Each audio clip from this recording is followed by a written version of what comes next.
Como todos los jueves, te lo cuento facilito con Paola del Carpio, que nos ayuda a digerir un poco esta información económica que nos afecta a todos, que tiene grandes cifras, pero con Paola de verdad que todo es mucho más fácil de entender. ¿Cómo estás? Muy buenos días. Hola Alicia, ¿qué tal? Sí, bueno, hoy día vamos a hablar un poco, usualmente cuando hablamos del fenómeno del niño, que es algo que usualmente asociamos con lluvias, con huaicos, y que es cierto y que nos preocupa muchísimo. Y venimos viéndolo mucho en las noticias ahora, qué se hace, qué no se hace, viene, no viene. Viene cuando viene, ¿no? Así es, pero algo de lo que hablamos un poquito menos es de las sequías. Y es que en la Sierra Sur de nuestro país y en algunas partes de la Sierra Central, lamentablemente, cuando hay un fenómeno del niño, también termina habiendo falta de lluvias.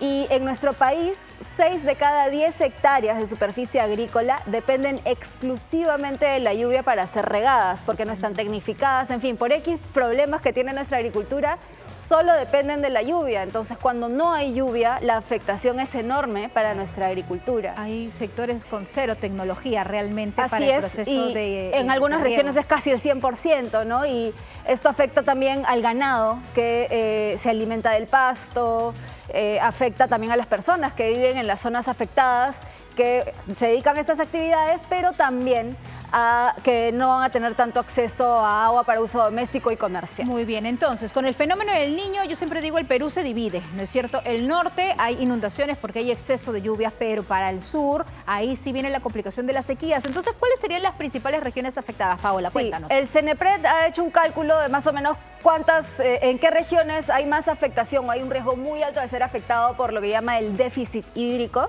que es esto de las sequías. Y en general, en todo el país serían aproximadamente 8 millones de personas afectadas, 3 millones de hectáreas de cultivos y 15 millones de cabezas de ganado de diferentes tipos. Pero afectación que ya se ve incluso, que ya están empezó a reclamando, verse, sí. Así es, y podemos ver las 3 regiones con mayor afectación serían Cusco, Huánuco y Puno. En el caso de Cusco tienes más o menos medio millón de hectáreas y más de un millón de personas en riesgo, 800.000 cabezas de ganado, casi el 100% aquí de las hectáreas dependen de la lluvia para el riego. Totalmente. Entonces ese es un problema muy importante. En Huánuco, 410.000 hectáreas de cultivos, 688.000 personas y aproximadamente 800.000 cabezas de ganado. Puno también preocupa mucho, es algo menos de hectáreas de cultivo, 285.000, casi 1 millón de personas, pero en ese caso es mucho más afectada la ganadería, son como 4 millones de cabezas de ganado en alto riesgo de ser afectados por las sequías. Tenemos más, vamos a pasar a la siguiente hoja, por favor, señor director, y allí vamos ahora a mostrarles cuáles son los cultivos que están en mayor riesgo con el fenómeno del niño. Sí, a ver, en la Sierra Sur y en la Sierra Central lo que se ve más afectado por este tema de la sequía, sobre todo la papa, que en esta campaña ha visto ya, en este primer mes de campaña agrícola, una caída en el 10% del área sembrada, del producto. Pero la caída es un poco mayor, me parece que es de 15% si lo comparamos al promedio de los últimos 5 años, porque también la campaña del año pasado estuvo un poco bajita. Por el tema de los fertilizantes, ¿recuerdas? Así es. Entonces, teniendo eso en cuenta, ya la papa nos da una pequeña alerta. Además que todo, consumimos papa, tantos tipos de papa. Paperos. Claramente afecta nuestra canasta familiar si empieza a haber un desabastecimiento, ¿no? El maíz, que no es el maíz que comemos nosotros, sino es el que come el pollo, por ejemplo. El maíz amarillo duro, ¿no? Que ya ve también una caída de 9% en este primer mes en el área sembrada. ¿No? Y eso entonces va a afectar el precio del pollo posiblemente. Claro, de la avícola. Ahora, claro, hay que tener en cuenta que una buena parte del maíz amarillo que consumen los pollos también es importado. Entonces, bueno, vamos a ver cómo se equilibra este tema, ¿no? Y en el caso de la quinoa, sí hay una caída bien importante, es de 38% en el área sembrada solo en el primer mes respecto al año anterior, pero de más del 50% si lo comparamos con el promedio de los últimos 5 años. Uno lo viene reclamando, ¿no? Desde hace varias semanas ya. Así es, entonces vemos que ya en este momento está afectada la campaña agrícola y los resultados lo vamos a ver cuando toque la cosecha, ¿no? Y lo vemos además en el precio de estos productos y de otros también. Hay menos disponibilidad, los precios aumentan, ¿no? Y claro, hay algunos productos que afectan más que otros la canasta familiar. El pollo y la papa definitivamente son dos productos que nos afectan bastante porque pesan mucho en nuestra canasta, ¿no?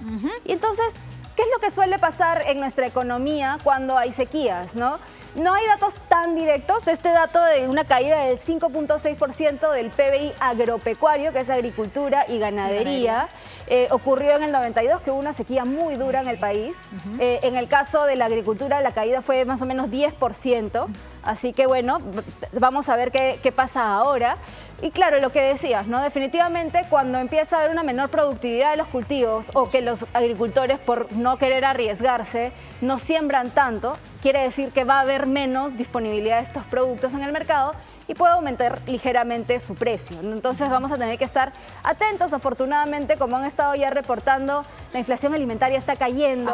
Entonces, ojalá que siga esa tendencia y que esto no sea lo suficientemente fuerte para revertirla. O por lo menos, ¿no?, que no afecte tanto, que mantenga un poco estos precios y no se disparen tanto, ¿no? Que no sea tanto así. Bueno, y ya habíamos escuchado al presidente del Banco Central de Reserva decir que la agricultura podría tener una de sus mayores caídas en los últimos 26 años, ¿no? Entonces definitivamente es algo que nos preocupa y también quisiéramos saber qué ha hecho o qué va a hacer el Estado respecto a esto, ¿no? Lo ideal sería que tuviéramos reservorios de agua, que tuviéramos un mejor manejo. Si tienes tanta lluvia por un lado y no tienes nada por el otro, un mejor manejo del recurso hídrico. Pero lamentablemente ahorita ya estamos tarde porque estamos hablando de la época de lluvias, que es ahorita, fin de año y verano, ¿no?, para nosotros.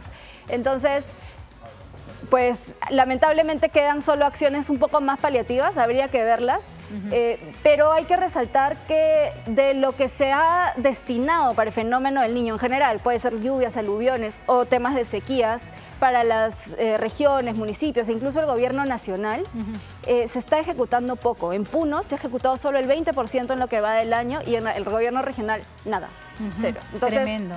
Teniendo la emergencia encima, ¿no es cierto? Eso es lo que preocupa y llama la atención. Entonces no me equivocaba cuando decía que teníamos el país dividido con el fenómeno del Niño, porque nada se ha aprendido de experiencias anteriores, no se aprovecha, ¿no?, la abundancia de agua del norte para, pues, ¿no? Y ya sabemos que esto va a volver a ocurrir y va a volver a ocurrir. No es una rareza que ocurra el fenómeno del Niño en nuestro país, ¿no? Bueno, entonces, Paola, buenos días. Gracias, ¿Qué tal? Paola, Un tema por la muy información. importante, por supuesto. Además, lo hablamos todos los días con nuestros bloques de Alerta Niño.